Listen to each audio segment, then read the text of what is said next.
pagi teman-teman. Perkenalkan, nama saya Santi Irian Famnasi, NPM 33180042, kelas A, semester 4, mata kuliah Botani Tumbuhan Tinggi. Regenerasi protokorm secara in vitro dan aklimatisasi plantlet anggrek. Cividium hartinahianum JB Komber Nasution merupakan spesies anggrek asli Indonesia yang terancam punah.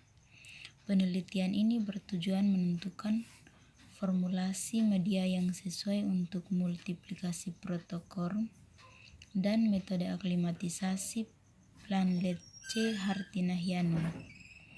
Perlakuan hardering terbaik adalah inkubasi plantlet pada media KCA yang ditambah gula 20 gram per 1 di ruangan kultur dengan suhu 16 sampai 18 derajat Celcius selama 1 bulan, dilanjutkan dengan 1 bulan di ruang persiapan dengan suhu 22 sampai 27 derajat Celcius atau daya hidup 44,6%. Anggrek hartina mempunyai potensi komersial sebagai induk silangan karena mempunyai warna bunga yang menarik yang hijau dengan bibir ungu, tandan bunga yang besar dan tegak. Anggrek ini hanya ditemukan di dataran tinggi dan kering di Sumatera Selatan. Pada umumnya anggrek berkembang dengan biji.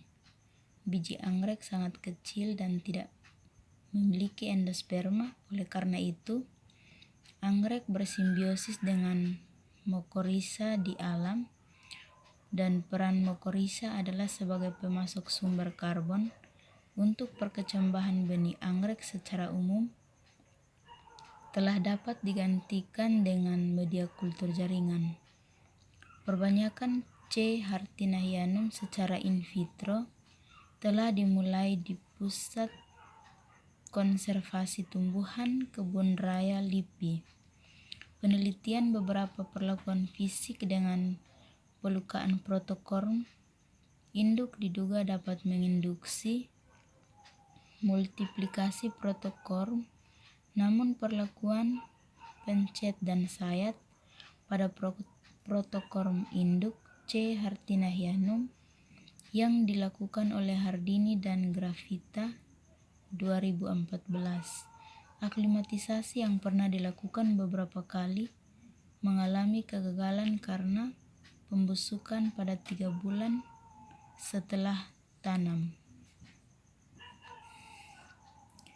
Bahan dan metode. Penelitian dilakukan dari bulan Januari 2015 sampai dengan Oktober 2017 dalam beberapa tahap pertumbuhan secara in vitro, yaitu percobaan multiplikasi protokorm, optimasi dan multiplikasi induksi akar, dan aklimatisasi yang diketahui dengan hardering C. hartinahianum secara in vitro.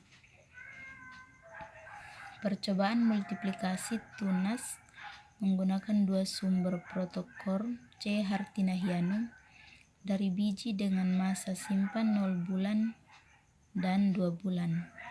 Penelitian ini mengawali perbanyakan massal C. hartinahianum yang dimulai dari induksi akar hingga tahap pembesaran pada media KCA dengan 20 gram per 1, dilanjutkan dengan perlakuan hardering selama 2 bulan dengan suhu 16 sampai 27 derajat Celcius pada media KCA dengan gula 20 kg per 1, kemudian diaklimatisasi.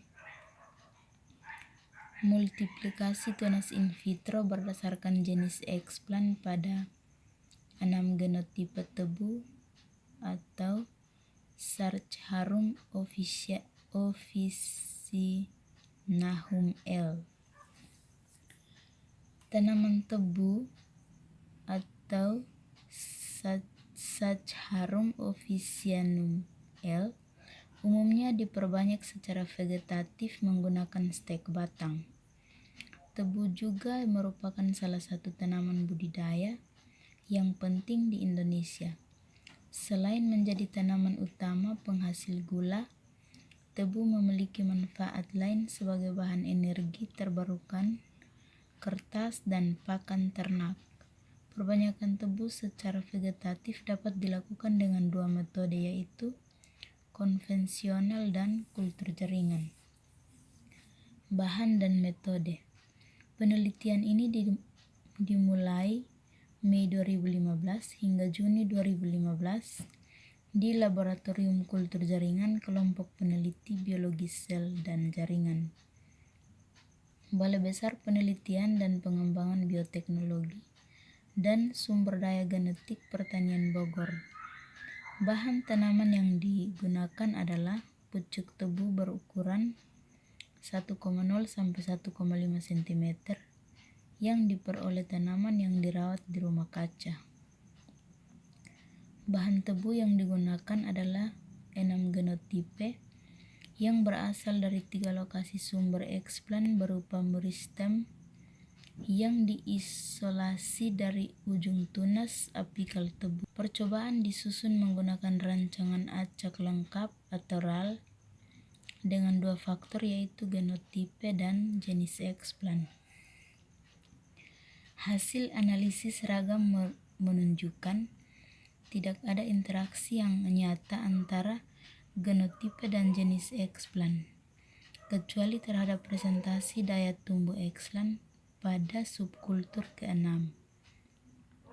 Eksplan subkultur ke-6, tunas in vitro tebu masa aktif bergenerasi dan bermultiplikasi sampai subkultur ke-9.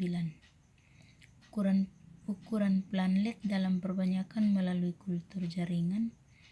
Untuk memproduksi bibit tebu secara massal perlu diperhatikan karena ukuran-ukuran planlet yang sesuai dapat mendukung keberhasilan tahap aklimatisasi. Sukmadjajah dan AD 2011, Khan et al. 2008. Secara konvensional, 1 tahun tanaman tebu menghasilkan 8 sampai 12 tunas per 6 bulan. Dia dan Parnidi 2016, bila dipilih rata-rata tunas yang dihasilkan 10 tunas, maka yang bisa dihasilkan secara konvensional dalam 1 tahun adalah 10 kali 10, yaitu sama dengan 100 tunas. Interaksi antara genotipe pada dan jenis eksplan tidak berpengaruh nyata kecuali terhadap regenerasi tunas pada subkultur ke-6. Eksplan 2 tunas adalah jenis eksplan yang optimal untuk multiplikasi tunas in vitro pada 6 genotipe tebu dengan pertumbuhan tunas sebanyak 4 tunas atau eksplan pada subkultur ke-9. Induksi kalus dan optimasi regenerasi 4 varietas padi melalui kultur in vitro. Padi atau Oryza saryfal merupakan tanaman pangan yang sangat penting karena sampai saat ini beras masih digunakan sebagai makanan pokok bagi sebagian penduduk dunia, terutama Asia. Selain itu, di Indonesia beras masih dipandang sebagai produk kunci kestabilan perekonomian dan politik. Untuk menghasilkan tanaman transgenik, ada beberapa faktor yang berperan, yaitu metode yang efisien dalam mengklon gen, ketersediaan konstruksi gen-gen baru, teknik transformasi, sistem regenerasi tanaman, dan vektor yang efisien serta promotor yang spesifik. Regenerasi tanaman dapat dilakukan dengan 2 cara, yaitu organogenesis atau melalui pembentukan organ langsung dari eksplan, dan embriogenesis somatik atau melalui pembentukan embrio somatik. Dibandingkan dengan embriogenesis, organesis mempunyai keunggulan yaitu peluang terjadinya mutasi lebih kecil, metodenya lebih mudah dan tidak memerlukan subkultur berulang, sehingga tidak menurunkan daya regenerasi dari kalus. Penelitian dilakukan di laboratorium kultur jaringan,